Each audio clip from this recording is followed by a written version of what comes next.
principalement des personnes que j'apprécie bien évidemment, qui quelque part m'inspirent ou pour laquelle j'ai un certain intérêt, une certaine attirance, voilà, voilà, pas qui me, presque qui me passionne, puisque vous savez pourquoi je vous dis ça concernant les autres sujets que j'ai abordés, les autres personnalités, mais en tout cas qui m'intriguent.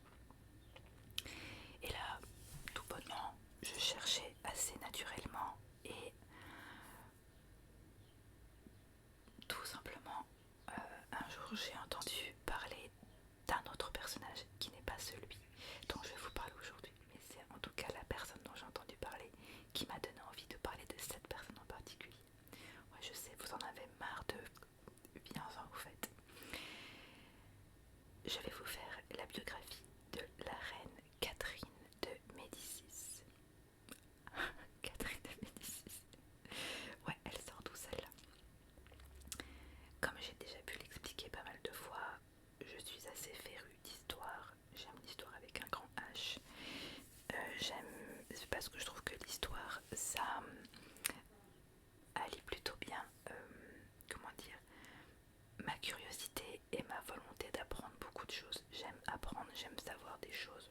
Je ne dis pas que j'ai la science infuse et que je veux tout savoir, bien au contraire, mais j'aime en apprendre sur notre histoire, notre passé, d'où on vient, etc. L'histoire de France particulièrement, mais pas que. Et comme je suis très curieuse, ça allie ces deux points. Et pourquoi j'en suis venue à parler de Catherine de Médicis? Eh bien tout simplement parce que on va faire un petit test. Je suis sûre que je ne pense pas me tromper si je vous dis citez-moi une reine de France, une célèbre reine en France. Voilà, c'est la première reine de France qui vous passe par la tête. Vous allez tous me dire Marie-Antoinette. Voilà. Si toutefois vous m'avez trouvé quelqu'un d'autre, n'hésitez pas à me dire en commentaire, mais pas de tricherie, hein. Vraiment la première personne qui vous vient à la tête. Et je suis persuadée à 99% que vous vous êtes dit Marie-Antoinette. Sauf que oui, mais voilà. Marie-Antoinette, elle est bien gentille, elle est bien mignonne, mais quand on connaît un peu l'histoire de la France, de la Révolution française, etc., on sait qu'à cette époque, Marie-Antoinette, même si le peuple commençait à gronder depuis longtemps, et ce qui est une bonne chose, attention, hein, je suis complètement pour la Révolution française, mais il faut dire ce qui est, c'est pas que elle, c'est aussi son ego de mari, mais ils n'ont pas forcément fait du bien au peuple français, dans le sens où, oui, Marie-Antoinette, elle était gentille, elle était jolie, gna gna gna gna gna gna. Oui, mais sauf que Marie-Antoinette a été un petit peu la goutte d'eau qui a fait déborder le vase.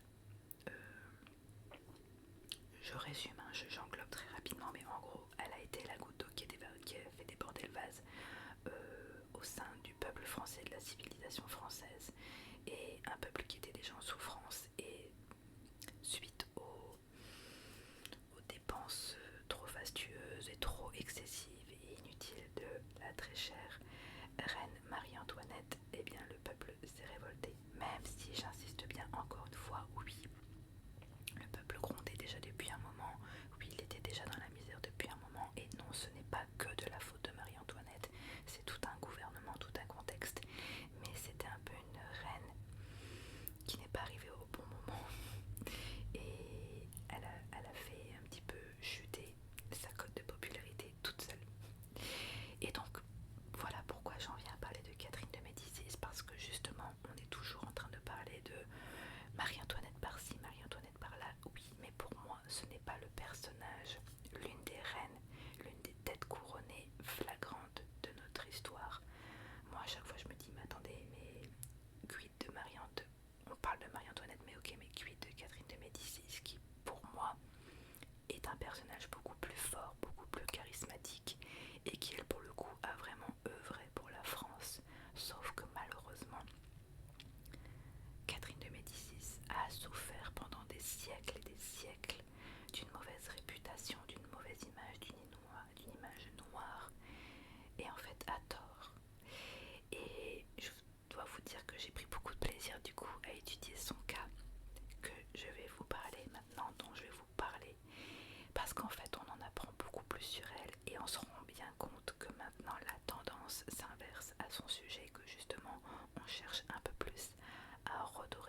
textes dont je ne sais plus trop le nom, mais qui sont voilà, en général des revues scientifiques ou autres. Et ça m'a fait penser, je vais voir comment je vais pouvoir intégrer ça sur la capture de ma vidéo. Mais il y a une émission, si vous aimez l'histoire, mais que parfois vous trouvez que c'est un peu barbant la façon dont c'est énuméré, dont c'est raconté, il y a une émission qui existe depuis plusieurs années et que j'aime suivre dès que je le peux. Enfin, ce sont que des rediffusions maintenant, je pense plus qu'il y ait des inédits, mais dès que je peux voir une rediffusion, j'aime bien m'arrêter. Ça s'appelle Sous les jupons de l'histoire, qui est présenté par Christine Bravo, et je crois que c'est passé sur le câble, sur la chaîne Chérie FM, je crois. Donc je parle bien sûr en France. Et en fait, ils ont une manière à chaque fois, donc c'est à chaque fois des personnages féminins.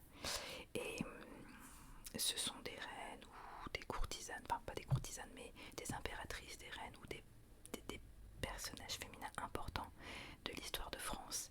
Et à chaque fois, on a des onglets un peu comme un magazine People, avec santé, mode, sexo, gastronomie, enfin voilà, à chaque fois on a plein de sous-onglets comme dans un magazine et qui racontent donc en détail avec des spécialistes, des médecins et autres de la mode, mais en version, je dirais, médiévale, qui racontent justement les faits à l'époque. Et je trouve que c'est une façon hyper moderne, hyper sympa, enrichissante et très ludique d'apprendre ou d'enregistrer en tout cas quelques informations quand on veut s'intéresser à l'histoire. Voilà. Et donc je le rappelle pour dernière petite aparté, c'est vrai que jusqu'à présent je n'ai fait qu'un seul personnage masculin, je ne fais pas que des personnages féminins, c'est juste que voilà, ça tombe comme ça à chaque fois pour le moment, mais voilà. C'est parti, parlons de la reine Catherine de Médicis. Pour en faire donc un petit rappel, un résumé, Catherine de Médicis est une grande figure du XVIe siècle et du royaume de France. Empoisonneuse de la cour, conspiratrice, férue d'astrologie, avide de pouvoir et abattue par la ruine de sa famille et de sa politique entourée de sombres personnages, visionnaire mais tellement reine. Son nom est irrémédiablement attaché aux guerres de religion opposant catholiques et protestants. Qui plus est, une légende noire persistante la dépeint comme une personne acariâtre, jalouse du pouvoir, ne reculant devant aucun crime pour conserver son influence. Aujourd'hui, la tendance historiographique tend à réhabiliter le rôle de cette reine et régente qui usa de son influence lors d'une période historique complexe et très troublée. Partisane d'une politique de conciliation, elle est l'instauratrice en France de la liberté de conscience pour les protestants et a de nombreuses fois tenté de faire accepter le concept de tolérance civile. Avec l'édit de janvier 562, elle tente d'instaurer la liberté de culte, mais ne parvint pas à empêcher le déclenchement des hostilités. Après la surprise de Meaux en 1567, sa fermeté et sa méfiance envers les protestants se renforcent. Son rôle supposé dans le massacre de la Saint-Barthélemy en 1572 contribue à en faire une figure controversée de l'histoire de France. La personnalité de Catherine de Médicis s'avère difficile à saisir, car une légende noire s'est depuis toujours associée à son image. D'un tempérament pourtant optimiste et d'une grandeur d'âme particulièrement clairvoyante, Catherine de Médicis figure dans la mémoire collective comme l'incarnation de la noirceur, du machiavélisme et du despotisme. Cette désinformation historique s'est longtemps maintenue intacte par la faute des historiens qui ont eux-mêmes véhiculé cette image sans souci d'objectivité. Il faut attendre la seconde moitié du XXe siècle pour que l'historiographie traditionnelle de la reine soit alors remise en question, en particulier grâce à des historiens contemporains comme Garrison, Bourgeon, Johanna Cruz et Sutherland et Knecht. Pardon pour les prononciations. Commençons par le début avec la naissance de Catherine de Médicis.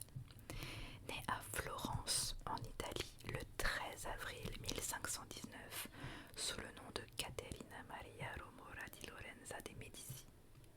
Pardon pour le petit accent, ça fait très longtemps que je n'ai plus parlé en italien.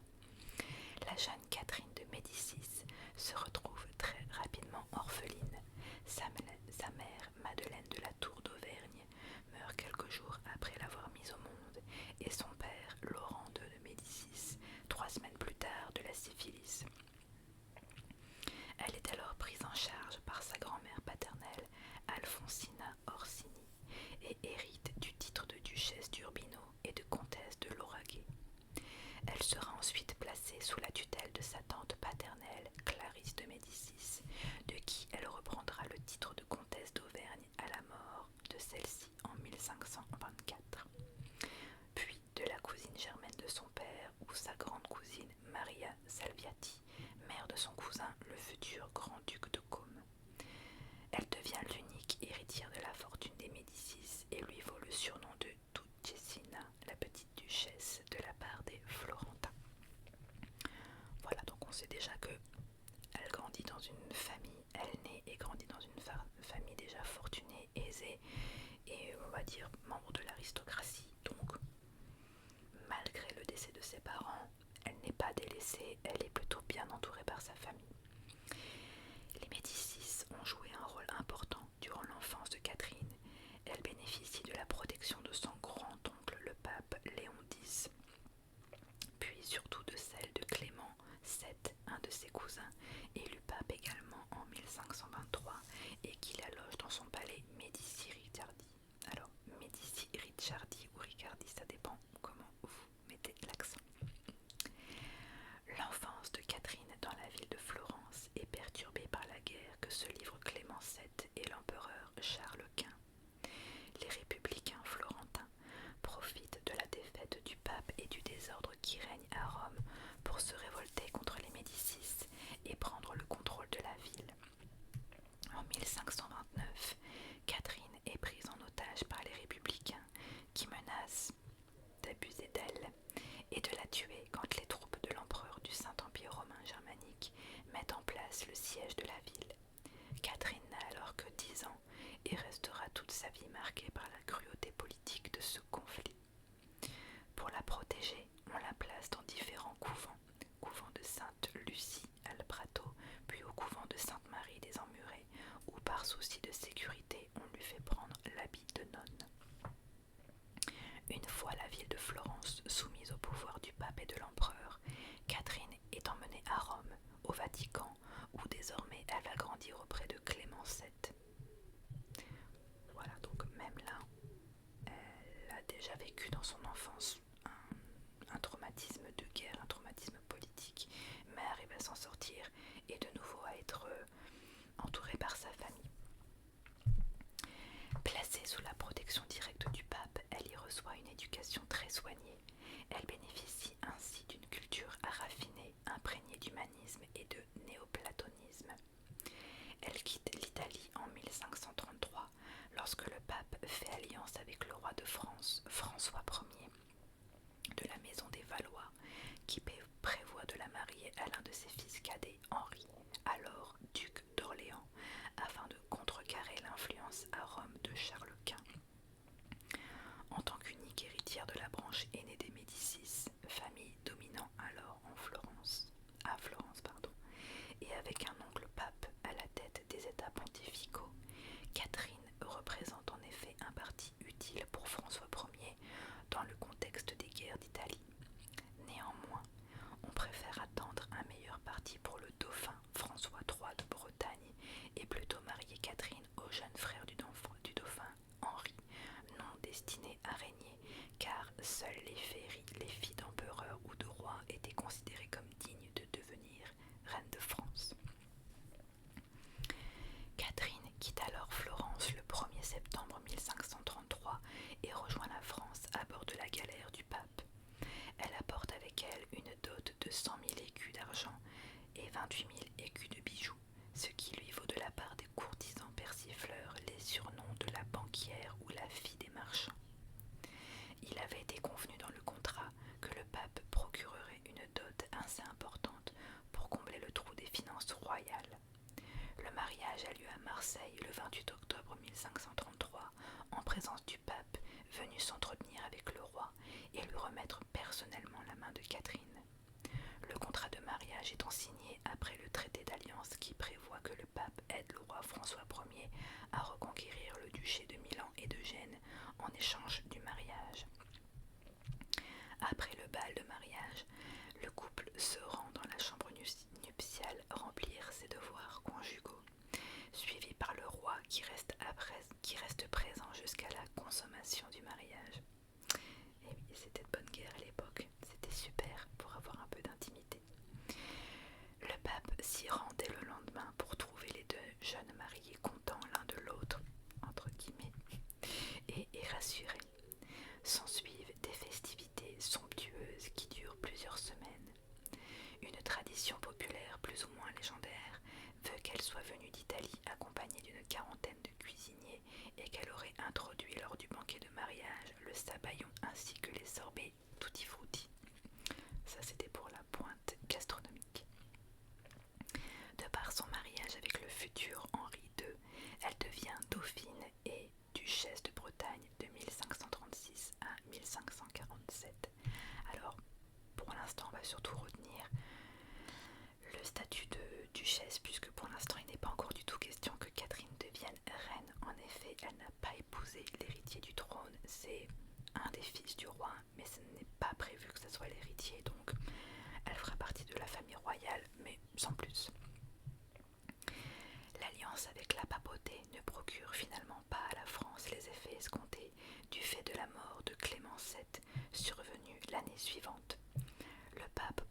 Elle n'apporta à cette époque finalement presque rien au royaume de France, mis à part sa joie de vivre et son goût pour la fête, mais prend progressivement sa place à la cour.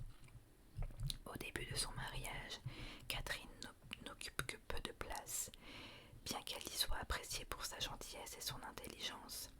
Catherine est appréciée par le roi, son beau-père, et partage avec sa belle-sœur Marguerite de France, devenue son amie, un goût pour les arts et les lettres.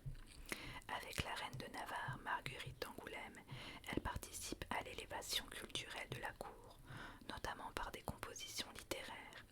C'est à cette époque que Catherine choisit son propre emblème, l'écharpe d'iris, l'arc-en-ciel.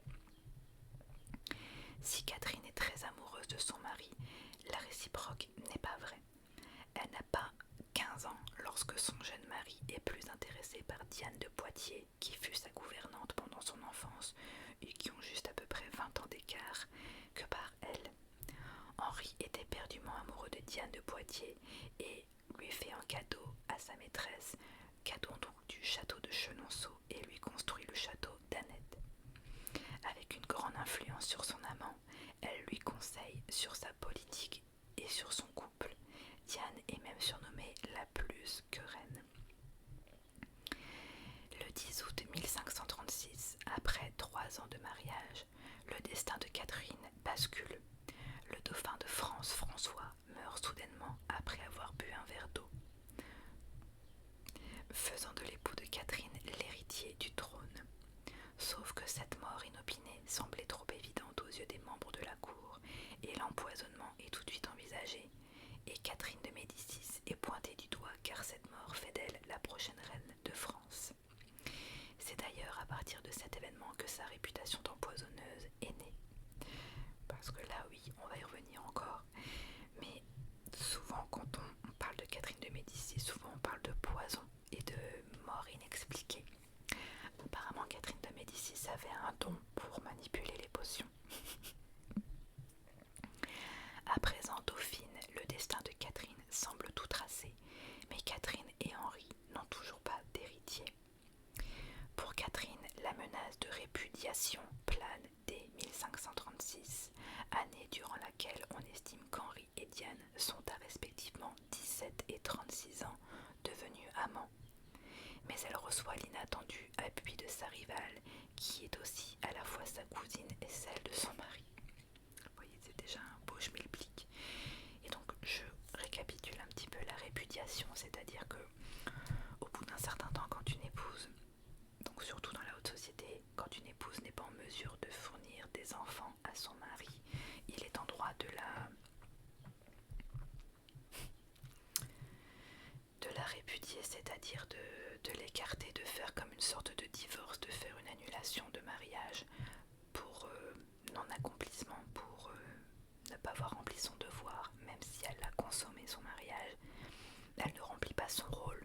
N'oubliez pas qu'à l'époque, les femmes n'étaient faites que pour se marier et avoir des enfants. Point barre. Elle laisse donc Henri arborer partout les couleurs de Diane, dont il est profondément amoureux malgré l'écart d'âge. Catherine se met à espionner alors les ébats amoureux de Diane et de son époux pour en apprendre davantage sur leurs pratiques. Elle dit même en ressassant sa haine, ouvrez les guillemets, jamais femme qui aimait son mari ne put aimer ça. Fermez les guillemets. Car voilà plus de 10 ans que le couple royal tente d'avoir une descendance, mais en vain. Alors qu'il pensait avoir tout essayé, il se confie à Jean Fernel, premier médecin du roi. Ce dernier, après analyse physiologique complète des époux, explique le double problème technique du couple. Alors attention, accrochez-vous, je vous passe les détails. Henri est atteint d'hypospadias. Donc je vous laisse aller voir la définition. Ça se passe en bas bien sûr, mais c'est un petit problème anatomique, on va dire.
Dans sa maison, Catherine réunit autour d'elle une cour où elle place de nombreux compatriotes italiens. Elle reste très attentive à la politique italienne de la France et protège les opposants au grand-duc de Toscane qui se sont exilés dans le royaume. Elle incite Henri II à confier des responsabilités militaires ou administratives à ces Italiens qui préfèrent servir la France plutôt que l'empereur. Parmi ces hommes se trouve Simeoni, le jeune Gondi, qui devient l'un des conseillers les plus influents de la reine dans les années 1570, et les cousins de Catherine, les frères Pierre et Léon Strozzi, qui s'illustrent au service du roi durant les guerres d'Italie. À l'avènement d'Henri II, Catherine doit souffrir de la présence encore et toujours de la favorite royale Diane de Poitiers. Bien que par respect pour elle, le roi lui cache ses infidélités, elle doit accepter que sa rivale prenne une place importante à la cour. Diane de Poitiers exerce une influence importante sur le roi et reçoit en contrepartie de nombreuses responsabilités. Elle obtient aussi ainsi la charge de l'éducation des enfants royaux et le titre de duchesse de Valentinois. Rien que ça. Catherine souffre beaucoup de cette situation en silence. Dans le fameux duel, le coup de Jarnac qui oppose la Châtaigneraie et Jarnac, Catherine prend le parti du second, celui de la duchesse d'Étampes, l'ennemi juré de Diane, comme par hasard. Catherine obtient des responsabilités quand le roi reprend la guerre en 1552 contre Charles Quint et s'absente pour mener les opérations dans l'est du royaume. Catherine est alors nommée régente et avec l'aide du connétable Anne de Montmorency, elle assure l'approvisionnement et le renforcement des armées. Elle intervint également en 1557 après le désastre de Saint-Quentin. Elle est envoyée par le roi demander à la ville de Paris l'argent nécessaire pour poursuivre la campagne. Enfin, Catherine ne manque pas de désapprouver ouvertement la paix signée les 2 et 3 avril 1559 au Cateau-Cambrésis, qui fait perdre l'essentiel des possessions italiennes à la France et met un terme à sa politique d'ingérence en Italie. Elle marque par là son opposition au connétable et son rapprochement avec le clan des Guise. Le traité est suivi par des festivités au cours desquelles des mariages princiers doivent venir renforcer les alliances politiques tout juste conclues. Alors que sa seconde fille Claude avait épousé en février le duc Charles III de Lorraine, sa fille aînée Élisabeth épouse le roi Philippe II d'Espagne et sa belle-sœur Marguerite épouse le duc Emmanuel Philibert de Savoie. Le premier mariage est célébré par procuration à Notre-Dame de Paris le 22 juin et le second a lieu le 10 juillet alors que le roi est sur son lit de mort. Et oui, en effet, le 10 juillet 1559, aux abords de l'actuelle place des Vosges sur la rue Saint-Antoine, un tournoi de joutes est organisé pour célébrer un double mariage royal. Pendant les festivités, Henri II est mortellement blessé dans un combat par son opposant Gabriel de Montgomery. Le roi reçoit un coup de lance de son adversaire dans la tête, soulevant le aume et permettant à l'arme de se planter dans l'œil. Catherine, furieuse et malheureuse, fait enfermer Gabriel de Montgomery pour le punir de son acte. Elle dépêche André Vézal et le chirurgien Ambroise Paré pour tenter de sauver le roi, mais rien n'y fait. Il décède 10 jours plus tard, et ce n'est pas faute de s'être entraîné sur des détenus à la chirurgie. Quelle horreur! Après la mort d'Henri II, elle aura pour devise Lacrimae hinc dolore, de là viennent mes larmes et ma douleur, avec pour emblème une lance brisée, preuve de son amour éternel pour son mari malgré ses infidélités. À la mort donc d'Henri II, son fils François II, alors âgé de 15 ans, époux de Marie Stuart, future reine d'Écosse, prend le trône. Il confie le gouvernement aux Guise, donc famille de sa femme, les oncles de sa femme précisément, issus de la maison de Lorraine et apparentés à la famille royale. Les Guise sont riches et puissants et ont une place de première importance à la cour, car leur sœur Marie de Guise, mère de la nouvelle reine Marie Stuart, est régente d'Écosse pour sa fille. Mais Catherine prend quand même la régence du royaume. Elle les soutient et approuve la mise à l'écart opérée par eux du connétable, donc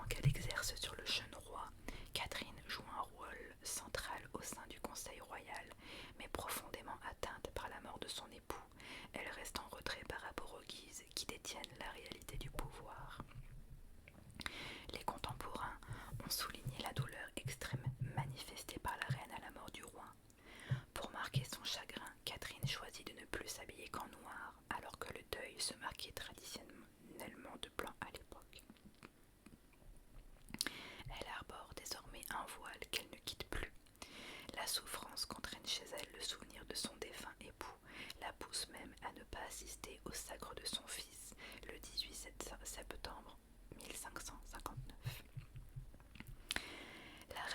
Le règne de François II est marqué par la montée des violences religieuses. Auparavant, Henri II a réprimé très sévèrement le protestantisme. La mort de ce dernier encourage les protestants à réclamer la liberté de conscience et celle du culte. Bien que leur chef Calvin condamne la violence, une minorité de réformés veulent en découdre par la force. Devant la menace grandissante, les Guises sont favorables à une politique de répression. À la mort de son époux, Catherine de Médicis est considérée par certaines autorités protestantes comme une personne ouverte d'esprit et sensible à l'injustice. Sous l'influence de ses amis les plus proches, attirée par la réforme protestante, la princesse Marguerite, la duchesse de Montpensier et la vicomtesse d'Uzès, et prenant conscience elle-même de l'inutilité de la répression, elle entame dès la mort du roi un dialogue avec les protestants. Elle se dit prête à accepter leur présence, à la condition qu'ils restent discrets et qu'ils ne s'assemblent pas, et ainsi éviter l'agitation dans la population. Progressivement, elle devient face aux Guises le plus ferme soutien des partisans de la tolérance civile, appelée aussi Moyenheure. Catherine demeure toutefois étrangère à la religion nouvelle. Heurtée par l'injonction des prédicateurs, elle approuve pleinement la sanction des fauteurs de troubles. Touchée personnellement par des pamphlets injurieux déposés chez elle lors de la conjuration d'Amboise, elle appuie la répression par les Guises des rebelles huguenots qui avaient attaqué la résidence royale. L'ampleur du mécontentement provoqué par les Guises au printemps 1560 oblige ces derniers à céder davantage de pouvoir à Catherine de Médicis. Jusqu'alors réservée et marquée par la douleur du deuil, la reine-mère prend davantage part aux affaires. La montée du parti modérateur accroît son influence politique et le parti de la répression est contraint de l'écouter davantage. Elle s'entoure de conseillers modérés favorables à la réforme et favorise leurs idées au sein du Conseil royal. Parmi eux se trouvent des hommes d'église comme Jean de Morvilliers, Jean de Montluc, suspecté par Rome de protestantisme, ainsi que Paul de Foix, arrêté par le roi l'année précédente avec Anne de Bourg. En juin, elle permet au juriste Michel de l'Hospital, opposant à la répression, d'être nommé chancelier de France. En août, elle parvient à réunir à Fontainebleau une assemblée de notables pour discuter des problèmes du royaume et appuie, malgré l'hostilité du pape, la tenue d'un concile national pour réformer l'Église de France. Après un court règne de 1 an et 5 mois, la mort de son fils François II le 5 décembre 1560, dont on ne connaît pas vraiment la cause exacte, mais probablement due à une sorte de méningite ou d'une otite mal soignée, la meurtrit profondément, mais lui permet de prendre en main les rênes du pouvoir. En mourant, François II laisse en effet le trône à son frère Charles IX, âgé de 10 ans. Là encore, le roi est trop jeune pour régner, et c'est Catherine qui tient les rênes sous forme de régence. Donc là, bien évidemment, Marie Stuart, au revoir, elle repart en Écosse puisque son époux est mort. Pour tenter de réconcilier ces sujets prêts à s'entre-déchirer, la reine convoque en 1561 les États généraux, mais les débats restent infructueux. C'est le début d'une guerre civile avec les Guises à sa tête. De nombreux pays d'Europe viennent se mêler à cette guerre. L'Espagne se range du côté des catholiques, l'Allemagne et l'Angleterre du côté des protestants. Pendant plusieurs mois, elle intervient activement dans l'organisation logistique pour défaire les protestants. Elle se déplace également en personne au siège de Rouen. La mort et l'emprisonnement des principaux chefs de guerre lui permet finalement de ramener la paix tout en prenant ses distances avec les Guises. Elle accorde aux Huguenots la paix d'Amboise en mars 1563. L'édit prévoit déjà une certaine liberté de culte dans les maisons seigneuriales et dans les villes. En août de cette même année, Charles IX devient majeur. Catherine abandonne alors la régence, mais Charles IX la confirme immédiatement dans ses pouvoirs. Pour Catherine, l'heure est à la reconstruction car la guerre civile a entraîné de très profondes destructions. Les grands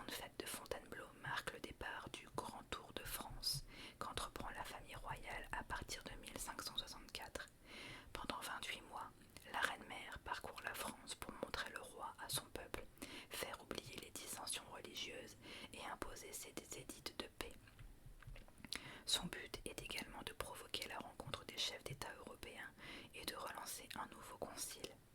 La reine-mère n'avait pas accepté que lors du concile de Trente, les protestants n'aient pas été invités. Le voyage est une succession d'entrées royales et il se termine le 1er mai 1566 à Moulins. Sacré voyage en effet. Après 4 années de paix, le conflit religieux reprend. En 1567, le prince de Condé tente de s'emparer du roi par surprise. C'est la surprise de Meaux. Charles IX et Catherine se réfugient à Paris. Stupéfait de la trahison du chef des protestants, Catherine impute au chancelier l'Hospital l'échec de la politique de tolérance civile et le renvoie en mai 1568. Le pouvoir royal décide d'en finir avec les rebelles et de terribles guerres s'ensuivent, ruinant le pays. Les deux armées arrivent à bout de force en 1570. Catherine pousse les protestants à accepter la paix de Saint-Germain-en-Laye qui leur accorde une liberté de culte très limitée. Pour tenter d'apaiser les divergences, Catherine marie sa fille Marguerite de Valois, dit la reine Margot, au prince protestant Bourbon Henri de Navarre. Après la consécration des Espagnols à la bataille de Lépante, Catherine se rapproche des puissances protestantes en établissant une alliance avec Élisabeth d'Angleterre, juste l'ennemi juré de son ancienne belle-fille Marie Stuart, reine d'Écosse. Tout va bien. Avec qui elle aimerait justement marier l'un de ses fils et en promettant à Louis de Nassau le soutien de la France aux révoltés des Pays-Bas.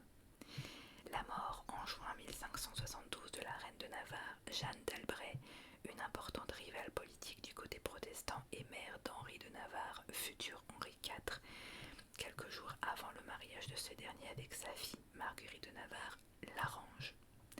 L'histoire raconte que Catherine lui aurait administré un poison qui aurait altéré sa boîte crânienne et causé sa mort. Cette dernière doit encore contrer l'influence auprès de Charles IX de l'amiral de Coligny. Ce chef militaire des protestants exige que la France intervienne directement contre l'Espagne dans la guerre aux Pays-Bas, ce que Catherine veut éviter à tout prix. Je vous laisse deviner ce qui va arriver à l'amiral. À la suite de l'attentat manqué contre Coligny le 22 août 1572, Catherine semble avoir choisi sur le conseil de certains membres de son entourage de convaincre le roi de faire tuer les principaux chefs huguenots présents à Paris pour les noces de sa sœur. L'amiral Gaspard de Coligny ainsi que la Rochefoucauld, Téligny, Nompart de Caumont et Soubise sont abattus au lendemain du mariage. C'est la terrible Sainte-Barthélemy.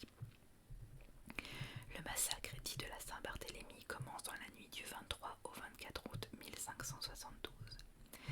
En dépit des ordres du roi et de sa mère pour l'arrêter, il s'étend les jours suivants avec l'aide du peuple excité par quelques prédicateurs catholiques à tous les protestants parisiens, puis les mois suivants en province.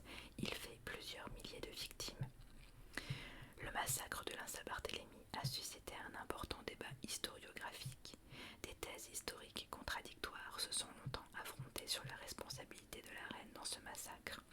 Aujourd'hui, les historiens n'estiment plus que le massacre ait pu être prémédité.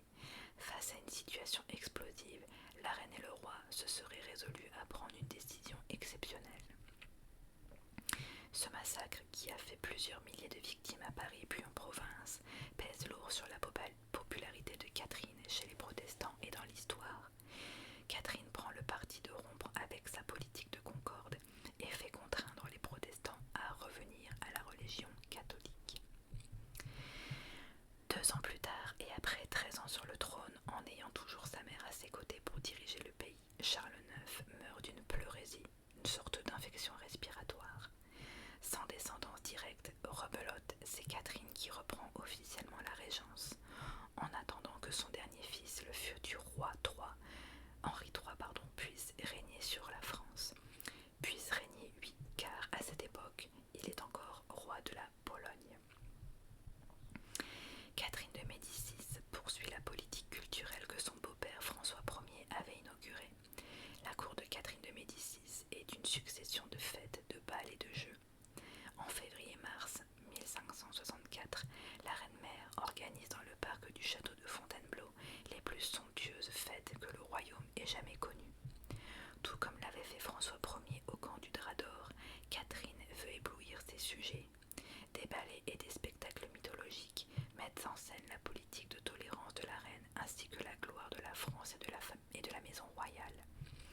Les enfants de Catherine participent aux danses et se travestissent dans des spectacles qui soulignent l'unité de la famille royale.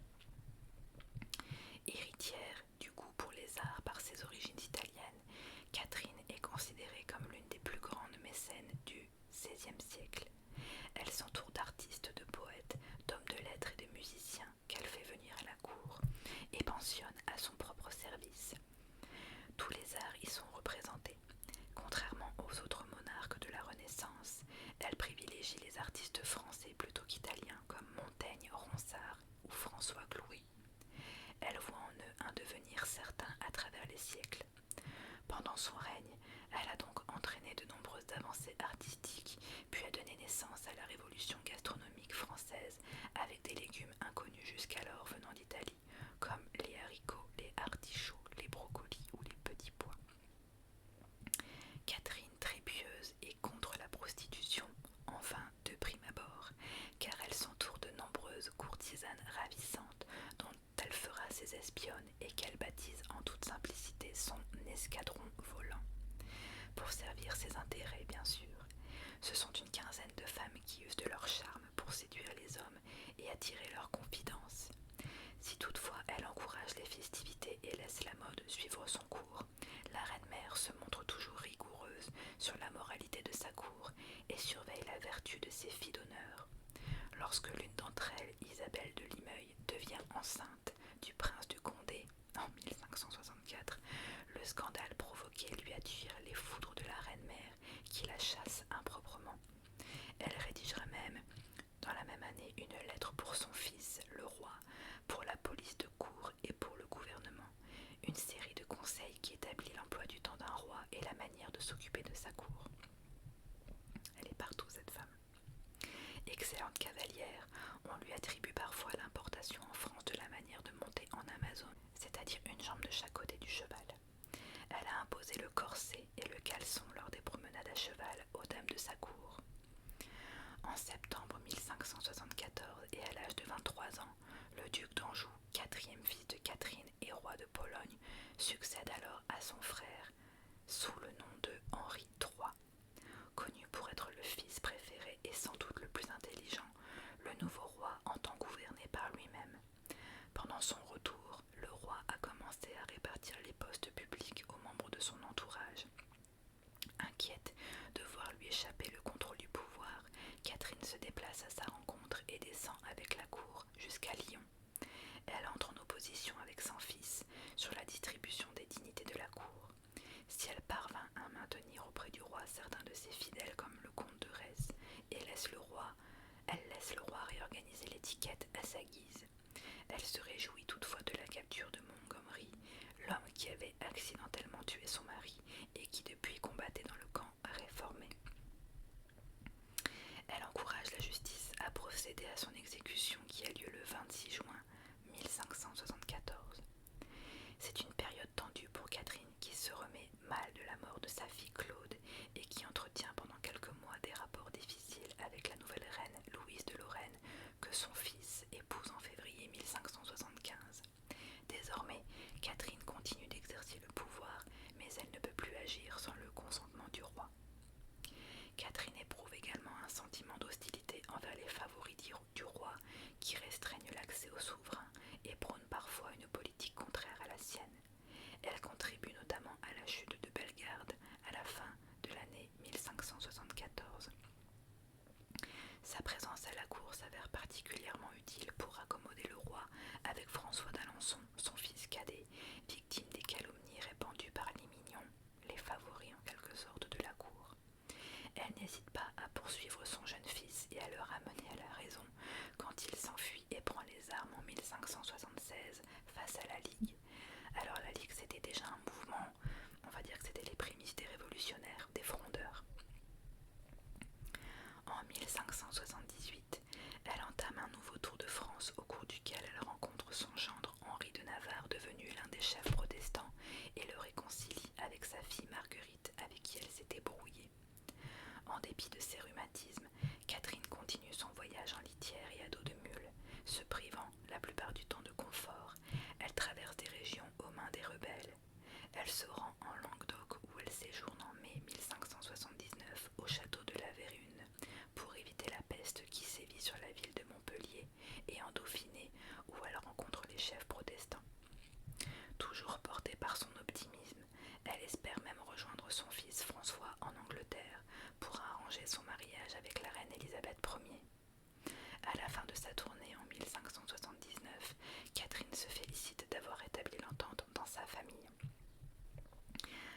années 1580, elle intervint personnellement dans la succession au trône du Portugal et envoie une expédition navale pour aider les Portugais à reconquérir leur pays envahi par le roi d'Espagne. En dépit de ses réticences, elle finit par soutenir les projets de son fils François pour devenir le souverain des Pays-Bas. À l'approche de ses 70 ans, elle n'hésite pas à payer de sa personne. En 1585, elle part dans l'Est rappeler les Guises à l'ordre. En 1586, elle entame dans le sud-ouest des négociations avec son gendre Henri, roi de Navarre. Enfin, lors de la journée des barricades en 1588, elle n'a pas peur d'affronter la rébellion parisienne en parcourant les rues de Paris à pied et en se frayant un chemin parmi les barricades. Par son combat envers et contre tous pour la Concorde, Catherine de Médicis est devenue, aux yeux de ses contemporains, une personne hors du commun qui impose le respect. Cependant, son entêtement à se battre inutilement pour une cause qui semble perdue la discrédite aux yeux de ces sujets qui veulent en découdre avec leur adversaire. À la même époque, elle fait construire par Jean Bulan, non loin de l'église Saint-Eustache, un hôtel particulier dans lequel elle s'installe en 1584. De ce palais, lieu de la cour très prisé pendant les années 1580, il ne reste aujourd'hui que la grande colonne astrologique près de l'actuelle bourse du commerce. La fin de la vie de Catherine est marquée par les préparatifs de mariage de sa petite fille Christine de Lorraine, qu'elle élève depuis la mort de sa mère, la duchesse Claude de Lorraine. Ces derniers mois s'assombrissent avec la montée en puissance de la Ligue catholique qui, à l'occasion de la journée des barricades, prend possession de la ville de Paris. Prisonnière dans la ville, Catherine se fait l'intermédiaire du duc de Guise pour le réconcilier avec le roi, ce qu'elle croit avoir réussi lorsqu'il se retrouve à Chartres. Catherine entreprend ensuite son ultime voyage lorsque la cour se rend à Blois pour la réunion des États généraux. À l'arrivée de l'hiver, Catherine prend froid. Sa santé se dégrade rapidement, avec l'assassinat du duc de Guise qui l'inquiète, d'autant plus que le roi ne l'avait pas averti. Le 5 janvier 1589, elle demande un confesseur, reçoit les derniers sacrements et meurt, tout comme son fils, d'une pleurésie. Entourée de l'amour des siens, mais complètement abattue par la ruine de sa famille et de sa politique, elle avait 69 ans, ce qui est déjà un âge très avancé pour l'époque. Comme la basilique de Saint-Denis est aux mains des ligueurs, elle ne peut profiter du somptueux tombeau qu'elle avait fait édifier dans la rotonde des Valois, jouxtant la basilique. Elle est enterrée en l'église Saint-Sauveur de Blois. Sa dépouille n'est transférée à Saint-Denis que 22 ans plus tard, mais en 1719, la rotonde des Valois menace de tomber en ruine. Le monument est détruit et le tombeau remonté dans les bras nord du transept de la basilique.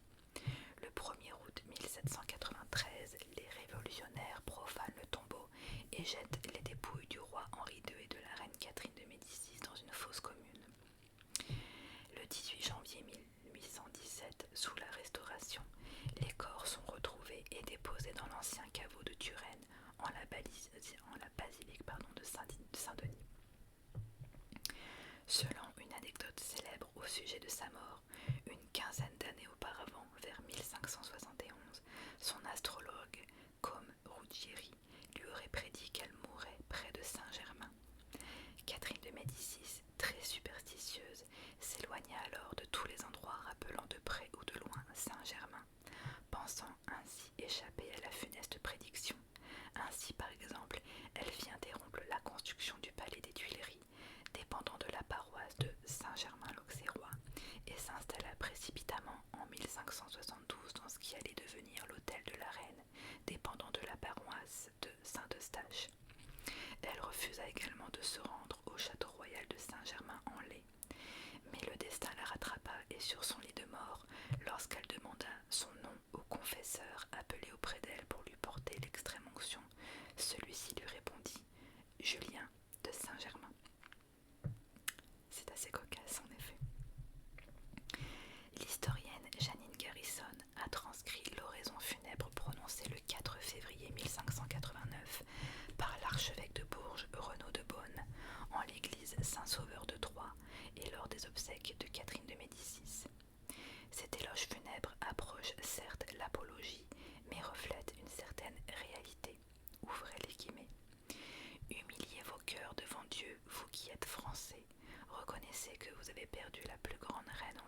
dévote envers Dieu, la plus affectionnée envers les plus pauvres que reine quiconque régna en France. Fermez les guillemets. Et je trouve que c'est effectivement un beau texte assez révélateur. Dès l'époque des guerres de religion, les catholiques et les protestants ont raillé la politique de tolérance de la reine-mère. Un véritable travail de propagande dressé contre les Valois a véhiculé une image profondément erronée de la reine. Au XVIIIe siècle, les philosophes critiquent la monarchie absolue et la sage politique de la reine n'est désormais perçue que comme un despotisme oppressant et arbitraire. Sous la Révolution, l'époque accentue la dénonciation des rois et les révolutionnaires comme Marat reprennent les légendes parfois sordides qui ont couru à son sujet pour vilipender la monarchie. Forcément, ils n'allaient pas en faire l'apologie non plus. C'est la Révolution française qui fixe la légende noire de Catherine de Médicis dans son aspect définitif. Au XIXe siècle, l'école républicaine et la tradition populaire pérennisent cette légende, désormais rendue populaire par les romans historiques comme La Reine Margot de l'écrivain Dumas. En revanche, Balzac, dans son introduction sur Catherine de Médicis, la décrit comme une femme extraordinaire qui a sauvé la couronne de France en déployant les plus rares qualités et les plus précieux dons de l'homme d'État. Pourtant, la légende noire de Catherine de Médicis, entretenue jusqu'au milieu du XXe siècle, la représente comme une femme dominatrice qui cherche à accaparer le pouvoir, une adepte du machiavélisme, n'hésitant pas à utiliser les moyens les plus extrêmes, une femme acariâtre dévorée de jalousie. Lorsque Catherine devint régente de France, elle gouverne pour ses enfants trop jeunes pour régner par eux-mêmes. Face aux différents partis religieux et politiques qui tentent d'accaparer le pouvoir en faisant pression sur elle, Catherine essaye de rester ferme pour éviter l'effondrement du pouvoir royal. Là naît la légende d'une reine arriviste et despotique. En tant que reine-mère, elle souhaite préserver l'héritage royal de ses enfants. Les catholiques lui reprochent d'accorder trop de liberté aux protestants et les protestants de ne pas leur accorder assez. Prise entre ces deux partis antagonistes, Catherine de Médicis a tenté tant bien que mal de maintenir sa politique d'union nationale autour du trône. Les adversaires de Catherine lui ont reproché de louvoyer entre les partis et même de créer la discorde pour mieux régner. En réalité, Catherine de Médicis s'est méfiée de tous les partis et s'est vouée sa vie durant à tous les rabaisser pour ne mettre en valeur qu'un seul, celui du roi. C'est la décrépitude du pouvoir royal et la faiblesse de ses moyens qui ont réduit Catherine de Médicis à s'appuyer sur tel ou tel parti. Catherine a été considérée comme une étrangère par beaucoup. Il est vrai qu'elle se distingue par un accent italien assez marqué. À son arrivée en France pour épouser le duc d'Orléans, elle sait à peine parler le français, mais la reine s'est toujours considérée comme française. Elle a effectivement introduit à la cour et au pouvoir certains de ses familiers d'origine italienne, comme les Gondi et les Birague. Mais la plupart ont grandi en France, possédant une culture et une intelligence raffinée qu'ils ont su le plus souvent mettre au service de leur pays d'adoption. De plus, les écrivains ont souvent tendu à réduire le personnage de Catherine à son sentiment de haine pour Diane de Poitiers, maîtresse âgée de son mari. Il est exact que Catherine n'éprouvait guère de sympathie pour elle, qu'elle appelait la bubu du roi. On lui a reproché aussi son fort intérêt pour l'occulte, allant au-delà de la simple astrologie, puisque le principal de ces astrologues n'est autre que Nostradamus ou Michel de Notre-Dame. Comment ne pas affilier Nostradamus, apothicaire devenu astrologue, célèbre pour ses prédictions fantasques publiées sous le nom Les Prophéties, avec Catherine de Médicis. Elle demanda à Henri II de le faire venir à la cour sur invitation royale. Celui-ci arrive à Paris le 15 août 1555. Le connétable de Montmorency vient le chercher à son auberge. Immédiatement reçu par le roi et la reine, il est hébergé à l'hôtel de Sens. Il s'entretient avec les souverains pendant 12 jours. Puis, ayant reçu 200 écus, il se rend à Blois pour examiner les enfants de France qui y résident et établir leur horoscope. Il prédit que les 4 fils aînés du roi porteront tour à tour la couronne. Il a pu utiliser pour ses observations nocturnes un édicule que Catherine a fait aménager sur l'une des tours du château et qu'une inscription désigne comme le temple de la déesse du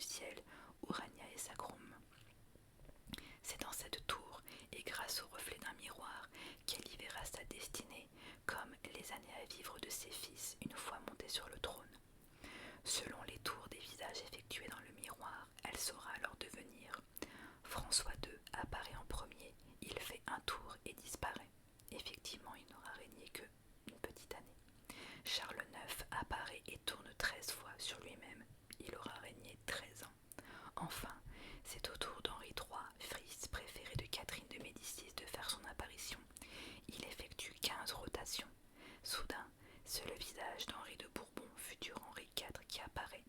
Il n'est pas descendant direct de Catherine, et donc cela présage qu'aucun des fils de Catherine ne laissera un héritier mâle, et que la dynastie des Valois s'éteindra avec eux pour laisser la place à celle des Bourbons. Cette dernière prophétie est confirmée par Nostradamus le 18 octobre 1564. Et voilà mes amis, c'était donc la biographie de Catherine de Médicis qui, comme on l'a vu, a eu beaucoup de tourments politiques. Pour en résumer, elle a voulu, je pense, bien faire. Elle a voulu mener une politique adaptée, je dirais, remaniée et ouverte pour pouvoir justement avoir un peuple en paix et pouvant vivre la religion qu'il souhaitait. Sauf que c'était une époque où malheureusement c'était très mal perçu, c'était mal vu. Et je pense que c'était une femme qui était partagée entre l'amour de son mari, l'amour de son peuple, l'amour de son pays d'adoption et l'amour de ses enfants, auquel elle tenait absolument, qui restent en vie et qui gardent un rôle, qui gardent un pied dans la couronne, qui reste voilà, dans la monarchie. Donc voilà, je ne vais pas revenir sur tout ce que j'ai dit sur le fait que pour ma part, elle a effectivement souffert d'une mauvaise réputation pendant des siècles et qu'il était grand temps que les historiens commencent un petit peu à redorer son blason, parce que pour moi c'était juste une femme extrêmement brillante et intelligente et cultivée et qui voulait bien faire, qui voulait convenir à tout le monde, mais qui malheureusement n'a pas fait que des heureux et parfois a fait